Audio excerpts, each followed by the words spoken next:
Alors, dans cette capsule-ci, on va euh, regarder un autre mouvement, une autre équation du mouvement qui va être très importante pour nous, pour le reste du cours. C'est ce qu'on va appeler le MRUA, mouvement rectiligne, donc en ligne droite, uniformément accéléré, donc accélération constante. Alors, on va aller regarder les diapos. Or, on a dans la capsule précédente, on a introduit notre définition de l'accélération moyenne. On se souvient qu'on avait commencé par introduire la position x, le déplacement delta x, la vitesse moyenne delta x sur delta t, donc le taux de variation du déplacement en fonction du temps. Maintenant, notre définition de l'accélération moyenne, ben, c'est le delta v sur delta t, donc le taux de variation de la vitesse en fonction du temps. Si on impose à cette équation-ci que l'accélération moyenne soit constante, ben ça va donner le MRUA, mouvement rectiligne uniformément accéléré. On a aussi introduit l'idée que l'accélération instantanée pouvait nous donner des informations plus fines, plus détaillées sur le mouvement, et alors ça devient la dérivée de la vitesse en fonction du temps. Les unités sont des mètres par seconde carré pour l'accélération. Alors, on va aller regarder qu'est-ce qui arrive lorsque l'accélération est constante. Ici, on a le graphique de l'accélération en fonction du temps. C'est la définition du MRUA, accélération constante. Si on regarde l'air sous la courbe, c'est des mètres par seconde carré fois des secondes. Ça donne bien des mètres par seconde. Donc, l'air sous la courbe de l'accélération, c'est la variation de vitesse. Et on voit ici que A étant constante, on peut réajuster ces termes et trouver delta V est égal à A delta T. Ça donne, si on l'ouvre le delta V comme V moins V0, ça donne ceci, qui est l'équation d'une droite. Donc, pour le MRUA, le graphique de la vitesse en fonction du temps donne bel et bien l'équation d'une droite, ce qu'on pourra voir au laboratoire. L'équation d'une droite, la variable indépendante, ici c'est le temps t, la pente c'est l'accélération, l'ordonnée à l'origine, et la variable dépendante c'est la vitesse. Si on a appris qu'en faisant l'air sous la courbe de la vitesse, on trouve la position. Effectivement, des mètres par seconde fois des secondes, ça donne bien des mètres. Et on peut montrer, et on va le faire immédiatement, que la position, le déplacement, la position vont varier en fonction du temps selon une équation parabolique, l'équation d'une parabole. On va aller voir ça immédiatement. Or, on peut le faire de deux manières, soit en calculant l'air sous la courbe. Ici, il y a vraiment un rectangle suivi d'un triangle, mais le triangle, c'est la moitié de ce grand rectangle-là. A1, c'est l'air 1, c'est V0 fois T.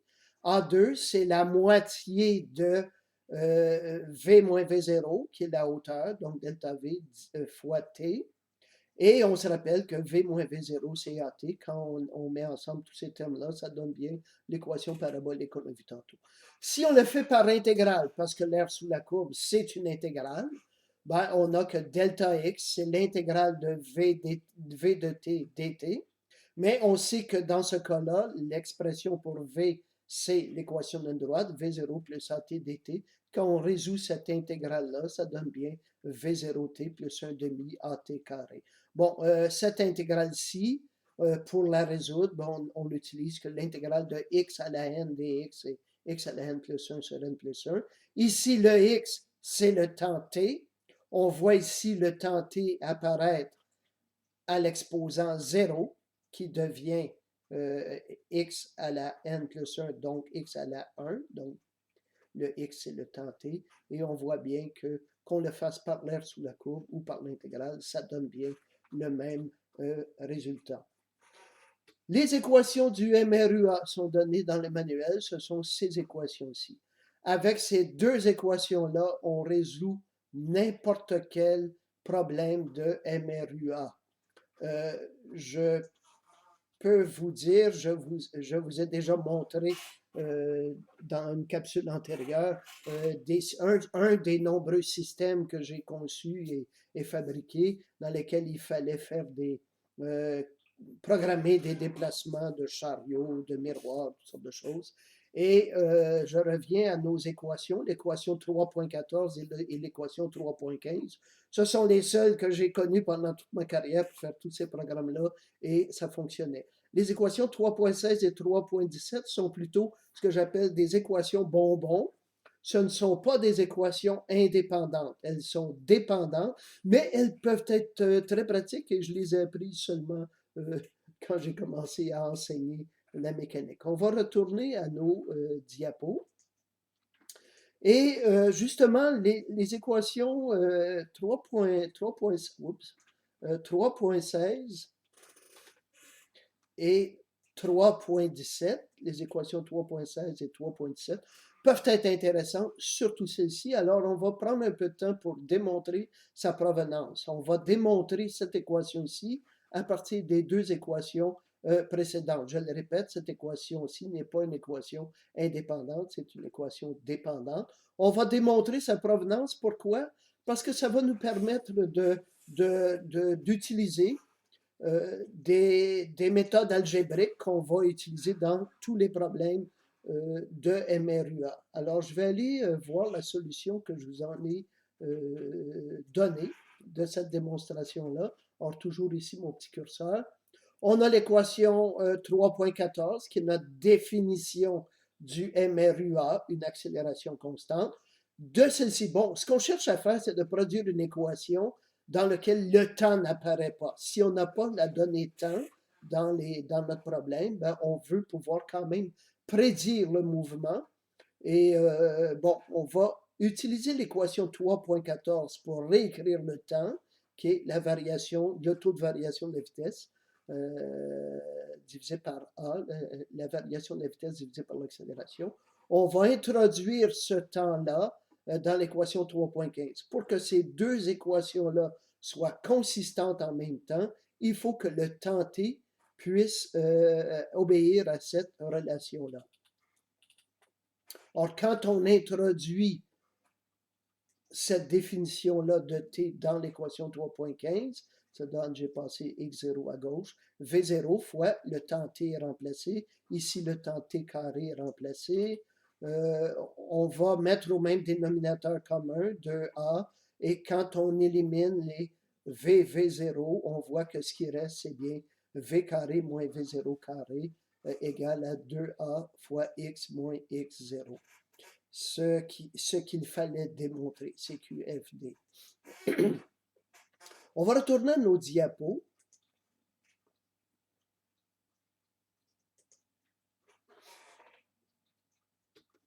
On va regarder un exemple qui est un exemple dans lequel une moto est... on va aller le regarder dans votre manuscrit, c'est à la page 72. Alors, on voit ici, une motocyclette est arrêtée à un feu rouge. Lorsque le feu passe au vert, la moto accélère avec une accélération constante de 2,50 mètres secondes carrés. Mais au même moment, une automobile arrive à vitesse constante à 12 mètres secondes et on demande quel est le temps nécessaire à la motocyclette de rattraper l'automobile. Quelle est alors sa vitesse? Rattraper l'automobile, on se rappelle c'est quoi? Ben, c'est la définition d'une rencontre. Et pour qu'une rencontre ait lieu, il faut que les équations du mouvement des deux mobiles soient égales. Or, ici, on a l'équation du mouvement de la moto. On prend 0 comme point d'origine. La vitesse originellement est 0, mais on a 1,5 fois 2,5 mètres secondes carré t carré. Or, ici, on a donc l'accélération de la moto. Pour l'automobile, on a seulement une vitesse constante, 12.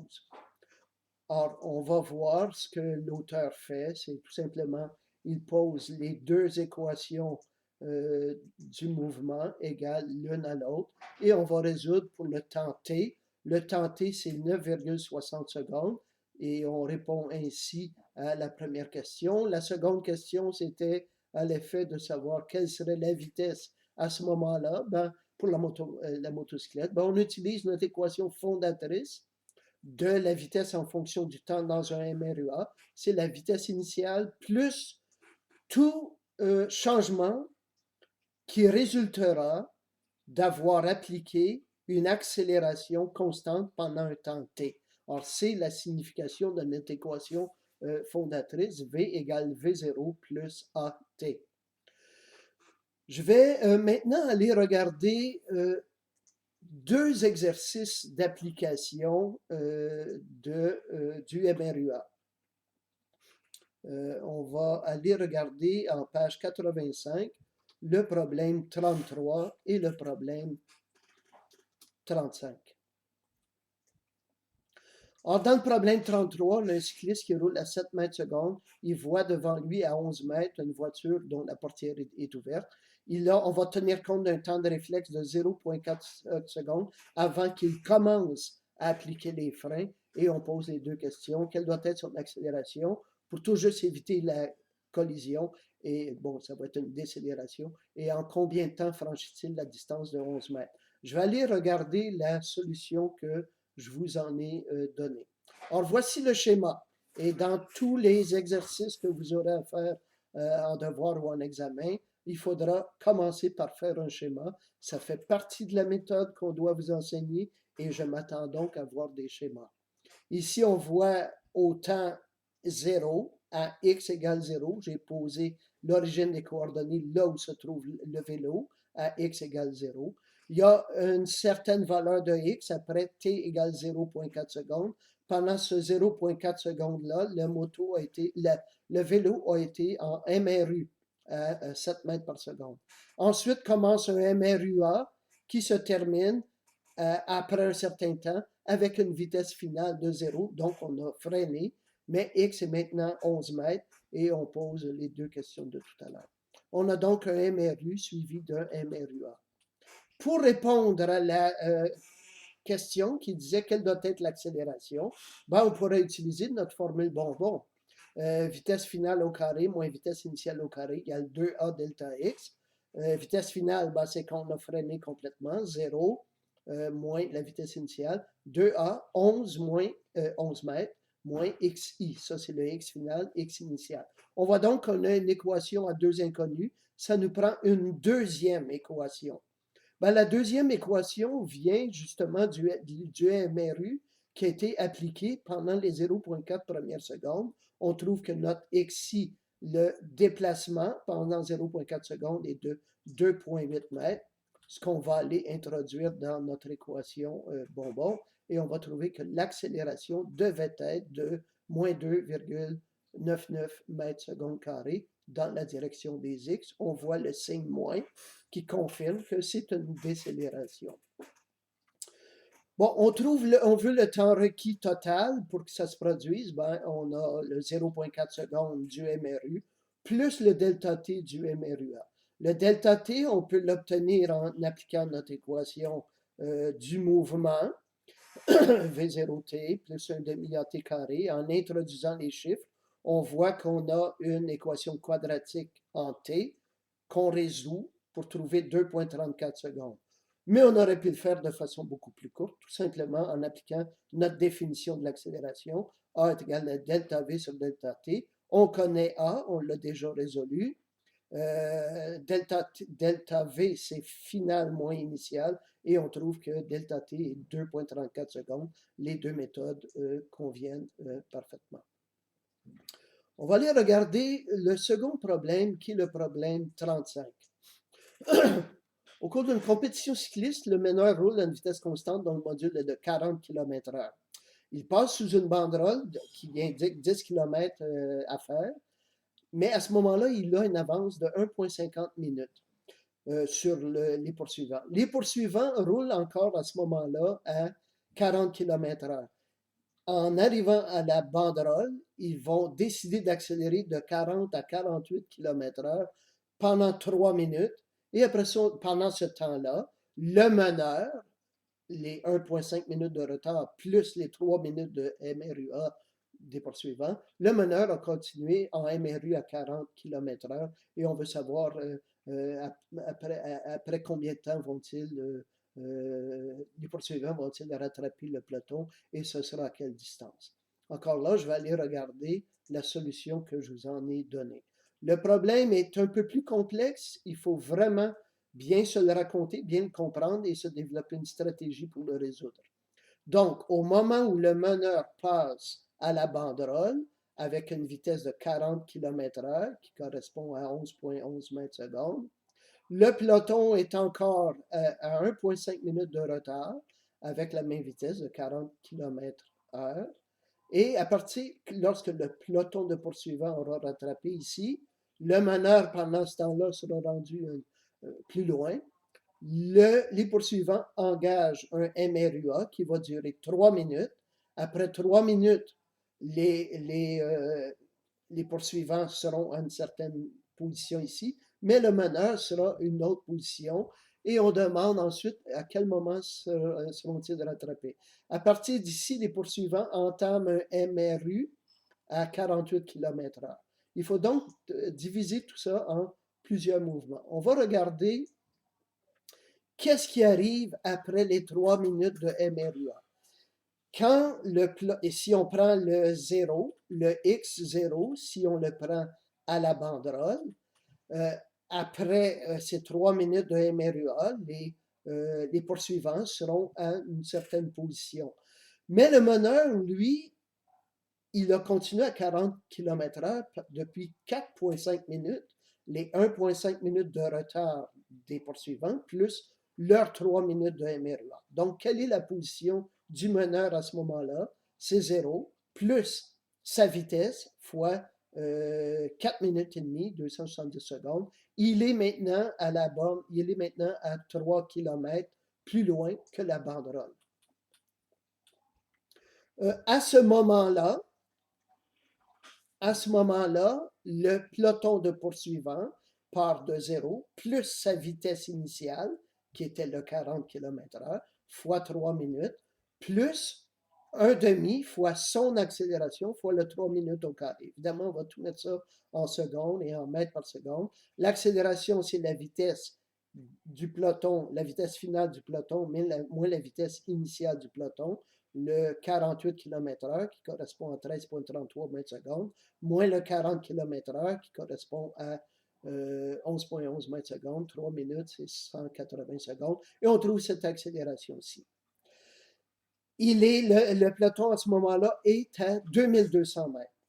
À partir de ce moment-là, les deux sont en MRU et on veut savoir à quel moment ils vont se rencontrer.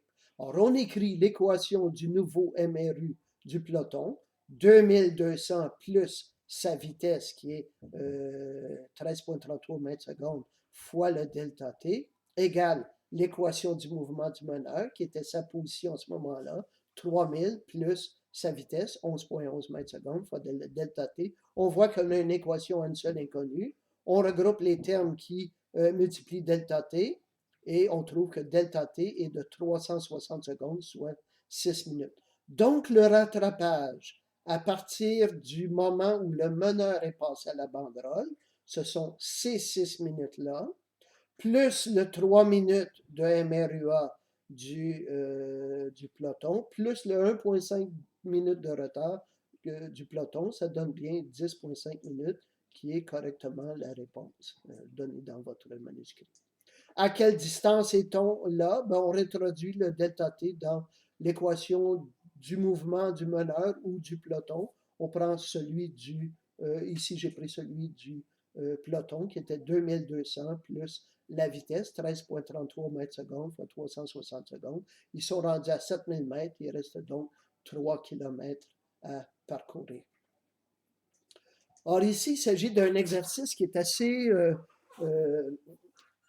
complexe, il faut bien l'avoir lu, il faut s'être donné une stratégie. Ce n'est pas le genre de choses qu'on essaie de résoudre de façon intuitive. Dans ce cours-ci, on apprend surtout une méthode.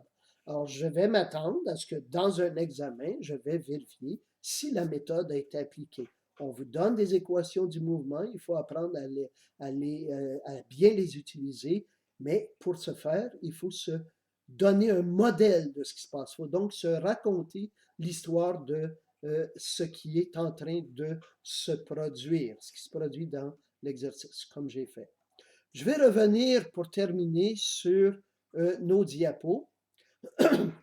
On va regarder ces équations ici.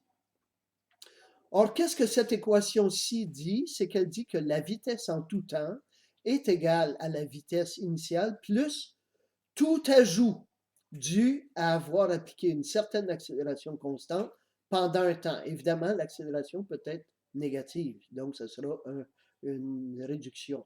Le x, ben, on a montré qu'il correspondait à une équation quadratique. Notons que si on place l'accélération ici comme 0, on retrouve nos équations du MRU. La vitesse est égale à V0 et est donc une constante puisqu'il n'y aurait aucun apport dû à l'accélération.